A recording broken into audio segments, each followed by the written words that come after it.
Hello, I'm Jalen Hogan. I'm the Executive Director of High Sky Children's Ranch. We are now at the Frank Kramer Therapy Center, and I'm going to give you a quick tour of our facility. So one of the projects our children have done here at High Sky is they painted these shovels in their NIMI therapy art for our groundbreaking event for the new facilities we're building, of which one was our therapy center here that we're going to be touring. So NIMI therapy is a form of art therapy that helps children coordinate their right and left hemispheres of their brain, and we'll learn more about that when we go into the therapy room. So we've entered the therapy center, and this is our waiting room. We want the very first spaces that children and families enter to be warm and friendly, and so we chose kind of some mild decorations with natural colors and neutrals for the kids that are here at High Sky. When children often come in, they're hungry, they're thirsty, so we have a little mini fridge where we keep juice and waters for them, and then we keep snacks on the counter and of course hidden in our cabinet. So they come in and get real excited that they get a snack.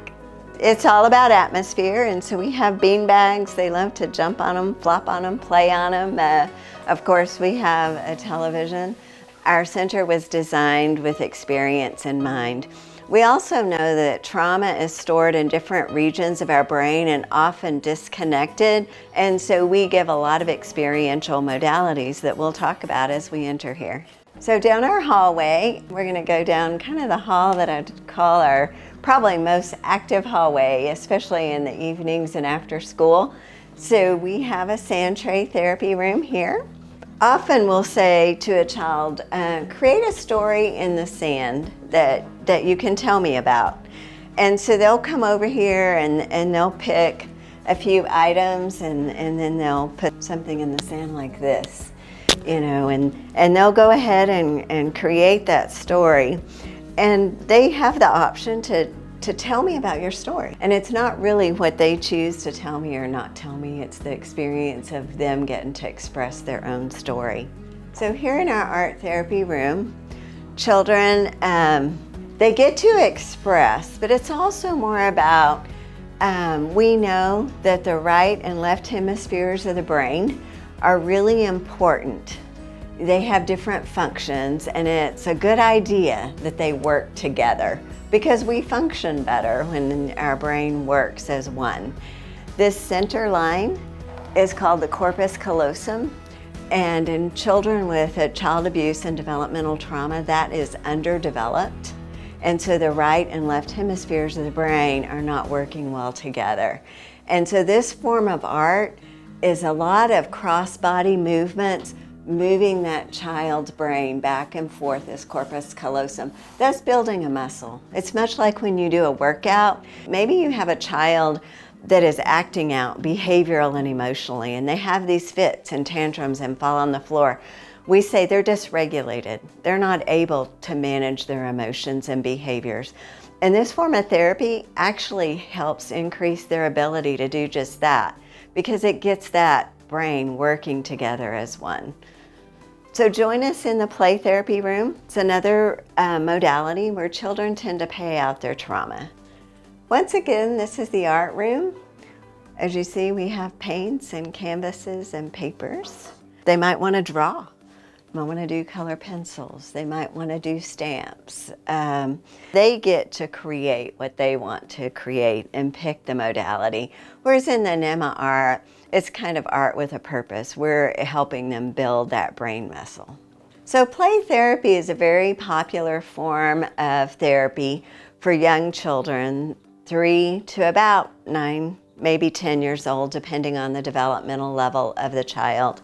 And the children come in here and they play out their life experience. The language of children is play. And so they come in here and they'll play out their abuse, they'll play out their history. They may just play out a need for nurture. A lot of kids come in here and they just cook and want to feed you. And that's because they haven't experienced good nurturing and someone taking care of them. So they play out what they need as well as what they experienced. And we see that if you trust that process, kids will get better and better. And it's not about what we do, it's about us holding space so they can do what they do. Okay, so now we're going to enter kind of the part of the therapy building that is for mostly adults and teens. And in this office, this is our clinical director, Amber Chapman, and this is her office. Have games where they can sit and play games, or you can do talk therapy. We have an outdoor, it's going to be a kind of an herb garden, a peace garden of sorts. And we did this beautiful brick wall with the colorful stones for it to be super appealing to all of your senses. There's going to be plants like lavender and sage and rosemary, but it'll also be very peaceful with trees and areas to sit and places of peace and calm. And then we'll have some wind chimes that give that auditory. So we want to appeal to all senses when we're healing and helping people overcome circumstances that may have landed them in a really tough place. So continuing with our theme of healing and experiential opportunities, we have our shovels, more shovels that the children painted. So once again, thank you for watching this video on our therapy center and on High Sky Children's Ranch. If you would like more information, please visit www.highsky.org.